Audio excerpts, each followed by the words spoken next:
สถานเอกอัครราชทูตแห่งสาธารณรัฐประชาธิปไตยปากีสถานลาวที่นครหลวงวอชิงตันดีซีสหรัฐอเมริกาได้จัดงานพบปะพี่น้องคนเสื้อชาติลาวที่อาศัยอยู่สหรัฐอเมริกาและแคนาดาโดยงานพบปะดังกล่าวนี้มีขึ้นในเมื่อวันที่28กันยายนที่ผ่านมาในโอกาสที่เคลื่อนไหวเยี่ยมยามและเฮ็ดเวียกอยู่ที่นครหลวงวอชิงตันดีซีสหรัฐอเมริกา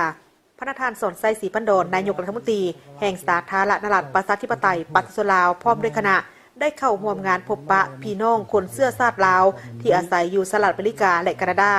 ซึ่งจัดขึ้นโดยสถานเอกอัครราชทูตแห่งสาธารณรัฐประชาธิปไตยปากีสถานลาวที่นครหลวงวอชิงตันดีซีสหรัฐอเมริกา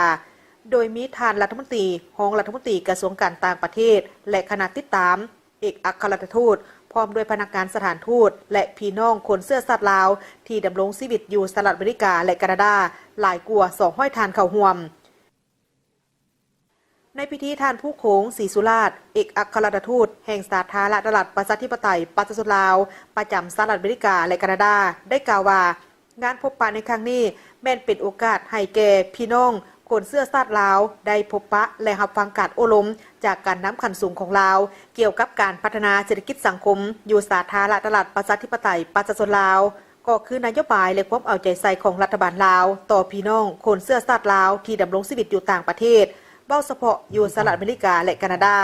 พร้อมเดียวกันนี้ยังเป็นโอกาสอันดีให้แก่พี่น้องคนเสื้อชาติลาวได้แลกเปลี่ยนสนทนากับการนำขั้นสูงของสาธารณรัฐประชาธิปไตยปากีสถานลาวอันได้เฮ็ดให้พวกเขาเจ้ามีความรับรู้มีความเข้าใจเป็นอย่างดีเกี่ยวกับแนวทางการพัฒนาประเทศก็คือนโยบายต่างๆที่รัฐบาลลาวมีต่อพี่น้องคนเสื้อชาติลาวอยู่ต่างประเทศในโอกาสที่มีความหมายนี้ประธานนายกรัฐมนตรียังได้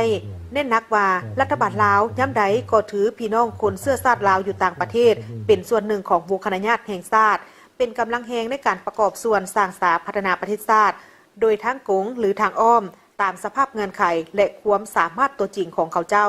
พร้อมทั้งแสดงความสมเสยต่อกับพี่น้องคนเสื้อชาติลาวที่สืบต่ออนุรักษ์รักษาฮีตของประเพณีอันดีงามและการอนุรักษ์ความเป็นลาวรวมทั้งการประกอบส่วนในการเผยแพร่วัฒนธรรมอันดีงามของลาว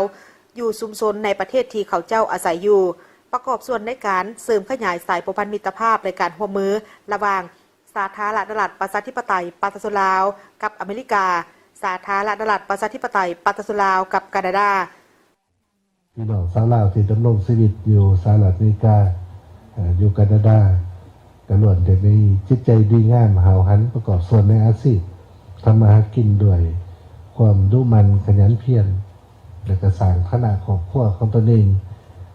ให้ดีขึ้นทีละก้าวนะทั้งเป็นผู้ปกปักรักษาและก็เผยแพร่เหตุข้อประเพณีอันดีงามของคนลาวเขาเป็นต้นเหมือนกันจัดบุญประเพณีก็คือว่าอยู่สถานทูตท่านนี่ทุกปีก็จัดบุญปีใหม่ลาวเนาะของท่านก็มาร่วมมวลซื่นอันนี้ก็ถือว่าการรักษาประเพณีกันสองมาก็เป็นการเต่าร่วมความสามัคคีของคนลาวอยู่ต่างประเทศตื้มเนาะสิ่งดังกล่าวนี่ก็ได้ยังยื่นถึงมาให้เห็นมูลเสื้ออันดีงามมาเลยของบรรดาเผ่าของสารลาวของเขาการถือโอกาสนี้แนะนำส่วนตัวเนาะในกระต่างนารัฐบาลพร้อมโดยว่าส่วนลาวบรรดาเผ่าอยู่ประเทศก็ขอถือโอกาสกับความอย่างยามทำข่าวเนาะความสามัคคีเพลงในความเดียวกันก็ขอแสดงความหย่อมย่อสมเสยเนาะต่อผลงานผลสำเร็จในทางที่ได้ปฏิบัติในระยะผ่านมาเนาะขอแสดงความสมเสยอย่างสุดใจเนาะขอสมเสยพร้อมกันนี้ประธานนายกรัฐมนตรีก็ยังได้แจ้งสภาพการพัฒนาเศรษฐกิจสังคมของลาวในปัจจุบันที่กำลังสุ่มใส่เพื่อบรรลุบรรดาคาดหมายสู่สนต่างๆของรัฐบาลในระยะท้ายของการปฏิบัติแผนพัฒนาเศรษฐกิจสังคมแห่งชาติครั้งที่9บรรดาเป้าหมายพัฒนาแบบยืนยงเพื่อนับเอาประเทศชาติหลุดพ้นออกจากสถานภาพประเทศด้อยพัฒนาการปฏิบัติ2วาระแห่งชาติสืบต่อในการยกระดับชีวิตการเป็นอยู่ของประชาชนลาวบรรดาเผ่าให้ดีขึ้นเรื่อยๆซึ่งทุกภาคส่วนในสังคมกำลังพร้อมกันจะตั้งปฏิบัติด้วยความเอาใจใส่เป็นเจ้าการและรับผิดชอบสูงนอกจากนั้นประธานนายกรัฐมนตรียังได้ถือโอกาสที่มีความหมายสำคัญนี้